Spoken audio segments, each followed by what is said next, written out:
Atom Smasher. Night City.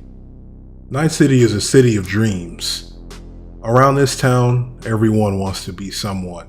Countless mercs have come and gone, some like Morgan Blackhand, Johnny Silverhand, and others like David Martinez, and even federal agents such as Solomon Reed.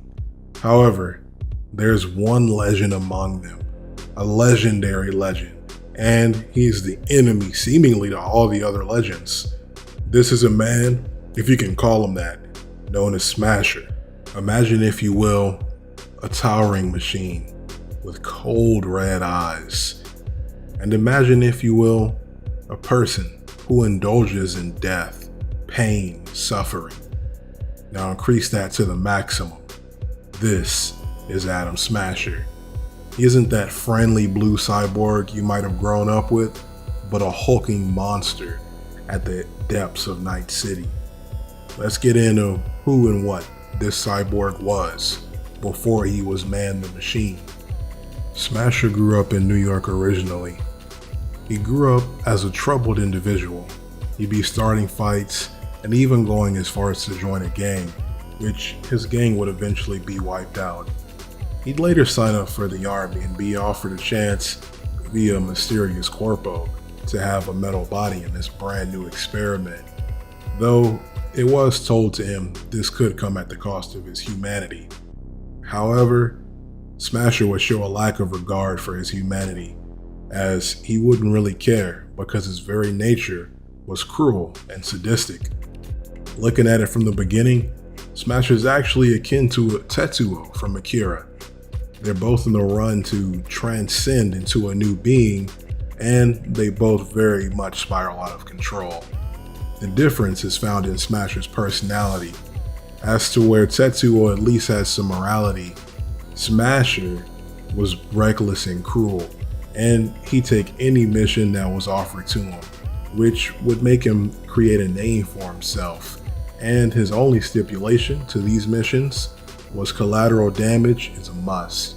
Death and destruction of innocent civilians was a must, as his very nature was brutal, and he would revel in the chance to quickly become a biopunk weapon. As he became famous across the East Coast during these violent escapades, it would lead him to gain many rivals and many critics, one of which being Morgan Blackhand. This would be his ultimate rivalry, and it wouldn't just be a battle of guns or blades, but it'd be a battle of ideologies, man versus machine, and this would be Smasher's ultimate rivalry. During times parallel to ours, in the 2020s, Smasher would fight in a war, and he'd be more than happy to fight in this war as it gave him another chance to fight Morgan Blackhand. It would be in this war where Smasher would fight with Arasaka and Blackhand with Militech, and the two, they were ready to face off in a showdown.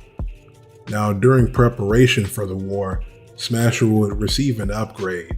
This would be his Dione power armor, which exponentially boosts Smasher's power. In this battle, he would go against not only Blackhand, but he'd also go against Silverhand and Shaitan. Silverhand and his team would play as a distraction, and Smasher would injure Silverhand on that fateful night we all know, and all other distractions such as Shaitan. Though his true goal was to meet Blackhand atop of Arasaka Tower and have one final round to their endless battle of man vs. machine. However, we know what would happen that night when the nuclear bomb would detonate. Smasher and Blackhand, they'd be prepared to do battle, but it wouldn't come just yet due to Johnny Silverhand's bomb.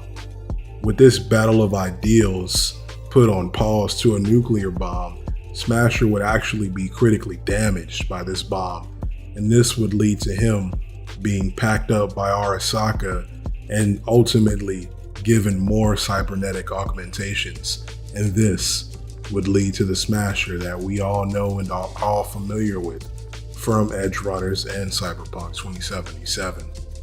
Sometime after that war, we'd see Smasher again in Cyberpunk 2077, and he'd occasionally go on missions to Night City when it came to combating mercs and people generally considered a problem to Arasaka. One of these such mercs was a guy by the name of David Martinez, who was a boy who'd do battle with Smasher, and although he'd be in full armor and on the edge of being cyber psycho, David Martinez would not manage to take Smasher down.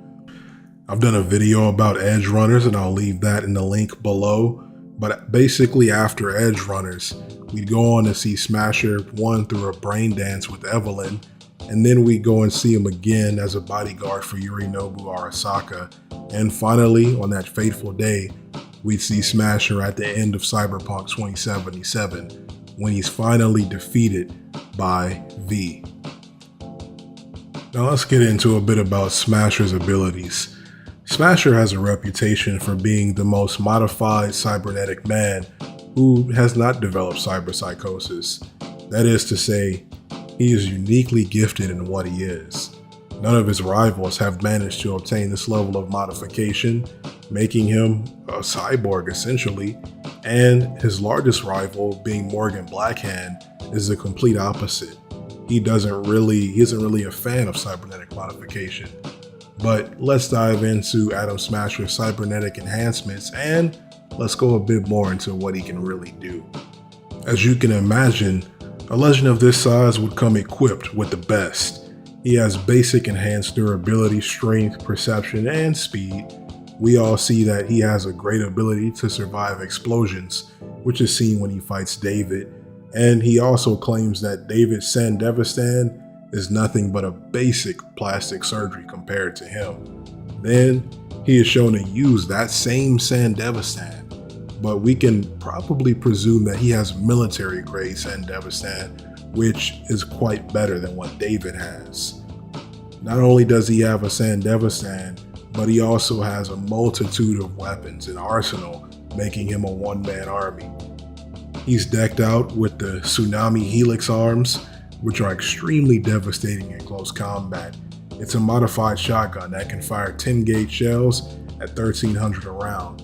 Alongside this, he's equipped with the MK31 HMG, which is one of his favorite weapons and is a heavy machine gun.